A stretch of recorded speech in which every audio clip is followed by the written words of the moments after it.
Muito provavelmente você conhece alguém que tem enxaqueca. Se você não conhece, talvez essa pessoa seja você. Mas apesar de ser uma causa muito comum de dor de cabeça, nem toda dor de cabeça pode ser diagnosticada como enxaqueca, não é verdade? Então vamos entender quais são as características que te permitem fechar esse diagnóstico. Antes de qualquer coisa, a gente tem que entender que a enxaqueca é uma cefaleia primária, ou seja, o problema vai ser a própria dor de cabeça e vai ser o principal sintoma. Aqui não existe nenhuma causa externa provocando essa dor de cabeça.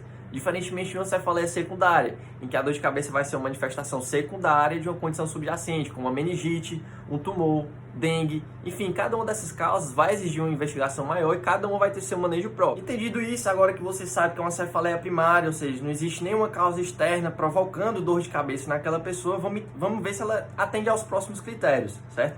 Para ela receber o diagnóstico de enxaqueca, ela precisa ter tido pelo menos 5 crises de cefaleia. E essas crises terem durado de 4 a 72 horas, sem tratamento ou com algum tratamento que não foi eficaz, certo? E essa dor de cabeça precisa ter algumas características típicas, certo? Normalmente é uma dor unilateral, só de um lado da cabeça, e que ela até alterna de uma crise para outra.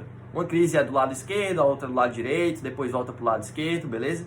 Segunda característica é que ela tem um caráter pulsátil, aquela dor que a gente fala que é latejante, beleza? A terceira é que ela é de intensidade moderada a grave, ou seja, aquela dor que limita, às vezes até impede a pessoa de realizar suas atividades diárias. E a quarta característica é que geralmente ela piora com a atividade física. Entre essas 4 que eu falei, pelo menos 2 precisam estar presentes. Agora olha só ter dor de cabeça não é suficiente para receber o diagnóstico de enxaqueca. Ela precisa estar acompanhada de mais algumas coisas, certo? Pelo menos náuseas e ou vômitos, e fotofobia, que é aquela sensibilidade à luz, e ou fonofobia, que é aquele incômodo com barulhos, som alto, beleza? E essas crises de enxaqueca, pessoal, normalmente acontecem em fases, certo? Primeiro vem o pródromo, que são sintomas premonitórios, eles antecedem a dor, certo? A pessoa pode ficar bocejando, com a sonolência, inquieta, irritada, fotofobia, uma vontade de comer doce, certo? Depois do pródromo, pode vir a aura. Como assim pode vir? É porque existe a enxaqueca com aura e a enxaqueca sem aura. A sem aura é a mais comum, certo? A com aura acontece em cerca de 1/4 dos pacientes.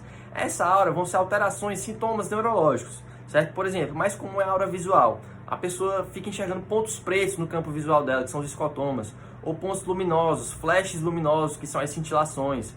Também existe a aura sensitiva, a pessoa sente um formigamento, parestesia no corpo. Também pode vir alterações da linguagem, alterações motoras, certo? Depois da aura vem a cefaleia propriamente dita, aquela dor de cabeça com aquelas características que eu falei, uma dor unilateral, pulsátil, de intensidade moderada a grave. E depois da cefaleia, com aquela duração de 4 a 72 horas, vem o pós-dromo, que muitas pessoas descrevem como uma ressaca, elas sentem uma fadiga, certo? Uma dificuldade de concentração, uma dorzinha remanescente, beleza? Qual é a causa dessas crises de enxaqueca? Vamos lá, se a pergunta é sobre a causa da doença em si, aí existe todo um componente genético, uma fisiopatologia envolvida por trás.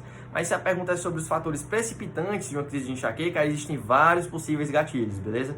O muito comum, por exemplo, é o estresse. Além disso, existem as alterações hormonais, como na TPM, na menstruação, na gravidez, no caso da mulher. O sono, a fome ou algumas refeições específicas, alguns odores específicos, a prática de atividade física, o consumo de álcool, o tabagismo, mudanças climáticas, enfim, são uma infinidade de possíveis gatilhos, certo? E é algo particular, varia de pessoa para pessoa. E essa enxaqueca, pessoal, pode inclusive cronificar. Quando é que a gente afirma que uma cefaleia é crônica? Quando ela ocorre mais do que 15 dias por mês, ou seja, quase que diariamente, durante um período maior do que 3 meses. E no caso da enxaqueca, existe um fator importante que pode induzir a cronificação, que algumas pessoas até chamam de enxaqueca transformada, que é o uso excessivo de analgésicos. Praticamente todo mundo tem um acesso a um Tilenol, uma dipirona, sente uma dor de cabeça, vai lá e toma. Mas no caso da enxaqueca, quando esse uso vai se tornando cada vez mais frequente, em doses cada vez maiores, isso pode induzir sim uma cronificação do quadro. E aí o analgésico não vai mais resolver, certo? E além desse, também existem outros fatores, como transtornos psiquiátricos, ansiedade, depressão, a obesidade, o uso excessivo de cafeína, beleza? Se você se identificou com esse quadro, é interessante buscar a ajuda de um neurologista para que ele possa determinar o tratamento mais adequado para você.